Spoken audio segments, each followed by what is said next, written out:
வணக்கம். நடிகர் சரத்குமார் ராதிகாவின் மகள் திருமண விழா.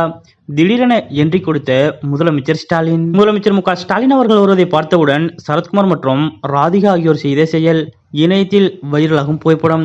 இதை பத்தின முழு விவரத்தோட இப்ப நம்ம பார்க்கலாம். நேற்றைய தினம் முதலமைச்சர் மு க ஸ்டாலின் அவர்களும் அமைச்சர் உதயநிதி ஸ்டாலின் அவர்களும் சரத்குமார் அவர்களது இல்ல திருமண விழாவில் பங்கேற்றது அனைவரது கவனத்தையும் ஈர்த்துள்ளது. திரைப்பட நடிகரான சரத்குமார் அவர்கள் ஆரம்ப காலகட்டத்தில் அரசியலில் திமுகவில் பயணித்தார். அதனைத் தொடர்ந்து அதிமுகவில் இருந்த சரத்குமார் அவர்கள் பின்னர் அகில இந்திய சமத்துவ மக்கள் கட்சி என்ற கட்சியை உருவாக்கினார். இந்த நிலையில் 2024 லோக்சபா தேர்தலுக்கு முன்னதாக தன்னுடைய கட்சியை பாஜகவுடன் இணைத்துக் கொண்டார் சரத்குமார் அவர்கள். அந்த வகையில் நடந்து முடிந்த லோக்சபா தேர்தலில் விருதுநகர் தொகுதியில் பாஜக சார்பாக ராதிகா சரத்குமார் அவர்கள் போட்டியிட்டார். அப்போது விருதுநகர் தொகுதியில் சரத்குமார் மற்றும் ராதிகா ஆகியோர் தீவிரமான பிரச்சாரத்தில் ஈடுபட்டனர். குறிப்பாக முதலமைச்சர் மு க ஸ்டாலின் மற்றும் திமுகவை கடுமையாக விமர்சனம் செய்து இருவரும் பிரச்சாரம் மேற்கொண்டனர். இருப்பினும் அந்த தேர்தலில் பாஜக சார்பாக போட்டியிட்ட ராதிகா சரத்குமார் அவர்கள் தோல்வியையே சந்தித்தார். இந்த நிலையில்தான் தேர்தல் முடிந்த கையோடு சரத்குமார் அவர்களது மகளும் நடிகையுமான வரலட்சுமி அவர்களுக்கு திருமண ஏற்பாடுகள் தீவிரமாக நடைபெற்றது. அதாவது சரத்குமாரின் மகளான நடிகை வரலட்சுமி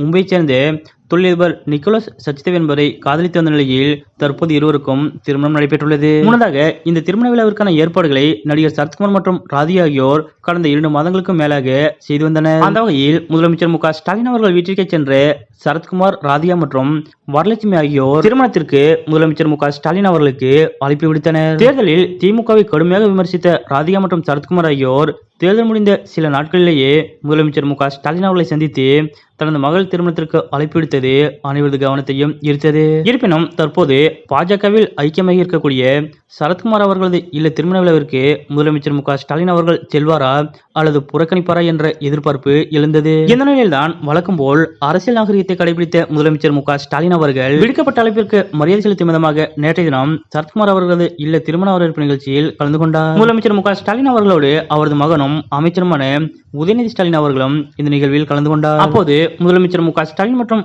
உதயநிதி ஸ்டாலின் ஆகியோரை சரத்குமார் மற்றும் அவரது மனைவி ராதிகா ஆகியோர் வாசல் வரை வந்து வரவேற்றனர். பின்னர் மணமக்களுக்கு பசுமை கூடை மரக்கன்றுகளை பரிசாக வழங்கி வாழ்த்து தெரிவித்தார் முதலமைச்சர் ஸ்டாலின். அத்துடன் மணமக்கள் மற்றும் சரத்குமார், ராதிகா ஆகியோரோடு சேர்ந்து முதலமைச்சர் மு க ஸ்டாலின் மற்றும் உதயநிதி ஸ்டாலின் ஆகியோர் புகைப்படம் எடுத்துக் கொண்டனர். அரசியலில் தன்னை யார் எவ்வளவு கடுமையாக விமர்சித்தாலும் அவர்கள் வீட்டில் ஒரு விசேஷம் என்று அழைப்பு விடுக்கும் பட்சத்தில் அதனை புறக்கணிக்காமல் மனதில் எதையும் வைத்துக் கொள்ளாமல் அரசியல் நாகரிகத்தை கடைபிடித்து அவர்கள் இல்ல விசேஷத்திற்கு நேரில் சென்று மணமக்களை வாழ்த்தி வரக்கூடிய முதலமைச்சர் மு க ஸ்டாலின் அவர்களது இது போன்ற செயல் பற்றிய உங்களுடைய கருத்துக்கள் என்ன அப்படிங்கிறத மறக்காம கமெண்ட்ல குறிப்பிடுங்க.